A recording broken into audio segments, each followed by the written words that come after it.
So uwian na naman. Ito yung mga nakuha natin ngayong araw. Ang damit basit nga kuna ni Kagawad Tatay. Salamat Lord sa biyaya. Yan si Master Bong na gumagawa ng gagamitin nating pangbuhat dito. Medyo malayo-layo yung lalakarin natin kasi maputik yung daan kanina. Kaya iniwan natin yung motor sa kabila.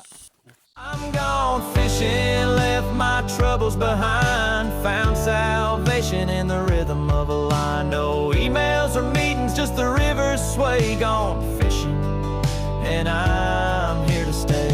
I'm gone fishing, left my troubles behind. Found salvation in the rhythm of a line. No emails or meetings, just the river's sway. Gone fishing, and I'm here to stay.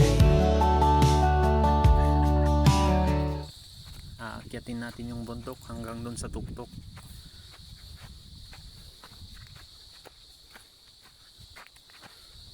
So medyo may kabigatan yung dala natin. Pahinga muna tayo. Yan mo na. Chad.